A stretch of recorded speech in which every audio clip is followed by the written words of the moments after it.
2022 looks to be a much stronger year overall for game releases, so today, like every year, we're breaking it down in two parts. Here are 10 or so games releasing in the first half of 2022 that we're really looking forward to. Starting off with number 10, Tiny Tina's Wonderlands. We've talked about this one already quite a bit since it was just announced a few months ago. Essentially what this is a big blowout of previous Borderlands DLC that played with this whole concept of Tiny Tina, the zany side character, doing her own kind of fantasy adventure tabletop game. So here what you have is a new Borderlands game set in a completely different environment with a kind of medieval, weird, mystical fantasy vibe to it. The weapon types seem totally different, the enemies seem totally different, just the overall flow and loop of the game, and the map seems to be different and more fantasy RPG focused, and it already looks like it's gonna be fun. If you're a Borderlands fan, you're probably digging what you're seeing. If you're not a Borderlands fan, the humor might still rub you the wrong way, but props to them for doing something different here. As of right now, Tiny Tina's Wonderlands is releasing March 25th, 2022.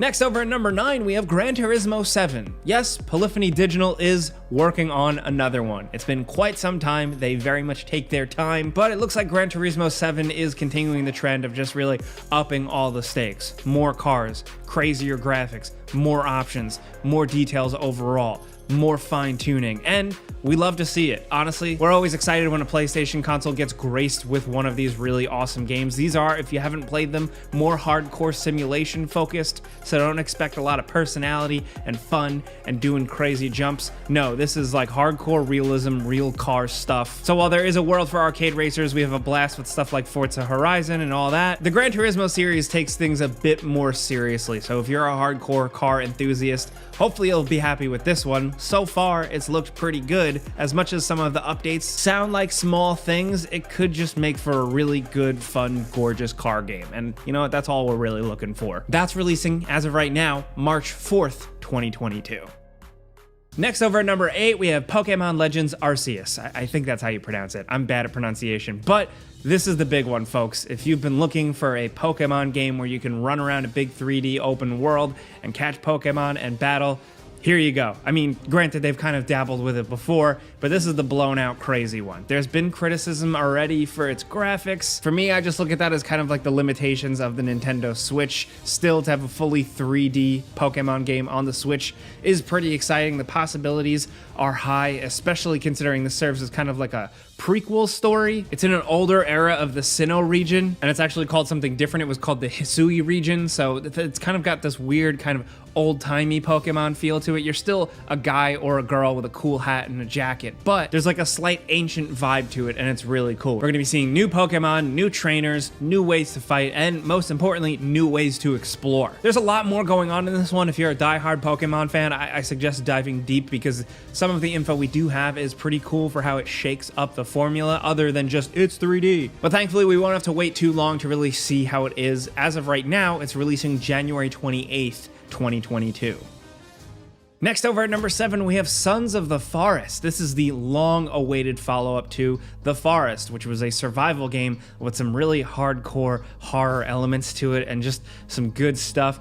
Sons of the Forest, interestingly enough, is hotly anticipated by Forest fans, but we don't know too much about it. It does look to be like a kind of new spin on what the original set up. You're once again stranded, you're using items, you're building shelter, and you're defending yourself from really creepy forest creatures. I actually like that they haven't shown off this game too much. I prefer the kind of less is more style, especially for a game where you might already be like, yeah, I'll check that out regardless. Because they've been so dark for so long and so quiet, I'm hoping that they took the money from the original game and really went hard here and are gonna give us something absolutely amazing. You know, that's of course just me armchair speculating, but there's some cool potential. And we'll find out if that release date holds because right now it's set for May 20th, 2022.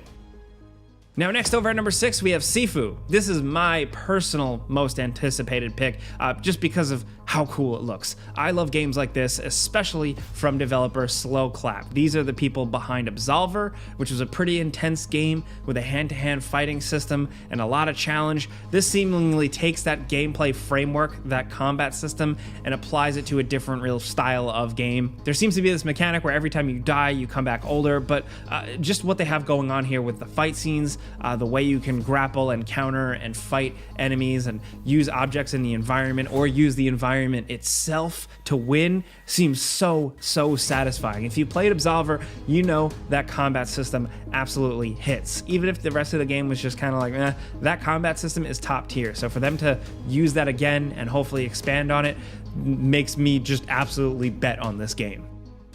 Next, over at number 5, we have Forspoken, which is the Square Enix action-adventure RPG that obviously looks like a really gorgeous tech demo, but is starting to reveal itself as a full game. At the time of making this video, a bunch of new gameplay videos have dropped, and it seems interesting. It's still a bit too early to tell, but the concept of you just kind of being a regular girl thrust into this weird fantasy world and using these cool powers, it's kind of almost like Infamous, but like you're a mage casting magic, seems pretty cool. Not to mention the fact that like just the visual style, the dialogue, the music, the art direction, all of that seems to be top tier, big budget AAA stuff. We're just hoping that the actual meat of the game, the gameplay, the exploration, and that story can really live up to what on the surface looks pretty cool. Forspoken is releasing on PC and PS5 as of right now. The news reports that it is a 2-year PlayStation exclusive, and we'll be playing that May 24th, 2022. Next, over at number 4, we have Stalker 2: Heart of Chernobyl. Now, the Stalker series is an absolutely legendary PC series. It's what a lot of PC gamers think of immediately when you think of the early 2000s games, and just how it pioneered open world kind of survival horror resource management stuff in like a fun post-nuclear disaster world, and it seems like they're doing it again, but this time with a crazy budget and sick graphics. Recent videos with this thing running in Unreal Engine 5 look absolutely insane. We've seen little glimpses of gameplay with some combat versus human and mystical otherworldly things, including weapon attachments, using items. And if this is anything at all like the original Stalkers, it should make for a really tense experience. And now, thankfully, it has the graphics and really the mood and the atmosphere to really fill in the blanks and sell what made the original game so special. There's still time to play the originals if you never have, but we'll know for sure if this one is legit when we play it April 28th, 2022. Next, over at number 3, of course, you know we were going to mention it, Dying Light 2. After so many delays, it seems like they finally got it locked in. And, you know, the long story short, the reason why we're excited for Dying Light 2 is because we like the original game so much. Not only was it just a good old solid adventure open world game that kind of took the zombie formula and spun it on its head, but it was also supported with a ton of cool post-release content. And it was like the game gift that kept on giving. Now with Dying Light 2, it seems like it's taking that fun core gameplay framework with the parkour and the action and the violence and adding a lot more RPG and story elements to it. You making decisions on how to help out these micro-civilizations that have cropped up after the viral outbreak. It looks like it's very much trying to do ambitious things with your decisions, and who you help and what you do will actually change how these societies or these factions work. Not to mention the parkour moveset has also been upgraded, and there's only melee weapons. There's no emphasis on guns because we're so far past the original outbreak that things are kind of broken down now. We're pretty pumped. We've talked this one to death, and thankfully, hopefully, we'll finally be playing it February 4th, 2022. Now down to number 2, we have Horizon Forbidden West. Now this just looks like an absolute blowout compared to Horizon Zero Dawn. It looks like they're taking everything but making it bigger, better, and crazier. As you can see here, the combat and the action looks absolutely stunning. The amount of destruction to the enemies, the enemy types themselves, the speed of it all seems really cool. Not to mention the beauty of the world. It's Aloy on a new adventure, new regions, new cultures, and apparently more of an emphasis on questing and towns and RPG stuff that we love. Apparently NPCs are going to be much more interesting this time around. Me personally, I liked Horizon Zero Dawn quite a bit, but I didn't love it head over heels. This one seems like it's really going to take it to the next level. Thankfully, we won't have to wait too long either. It's releasing February 18th, 2022. Now, finally, at number 1, of course, it's Elden Ring. What more can you say about this long-anticipated game from Software, the people behind Demon Souls, Dark Souls, Bloodborne, Sekiro? This is their next big thing, and it's very much taking the Soulsborne formula and framework and putting it in an open-world setting. And from what we've seen so far, it doesn't look like they're half-assing it. It doesn't just look like Dark Souls, but in an open world. The way they've talked about how they're designing the bosses and how the flow works from the open world into dungeons seems to be pretty creative and also freeform, giving you a lot of choice. There's a jump button now, which is insane and really changes things up. The summons look cool. Everything about this game looks cool. If you're a fan of these games, if you're a fan of From Software, there's really, I can't say anything. There's nothing that you don't already know, or there's nothing else to get you excited. You either know or you don't know. You're in or you're out. Fingers crossed there's no more delays on this one, and really every single other game in this list. But Elden Ring is releasing for all the major consoles on February 25th, 2022.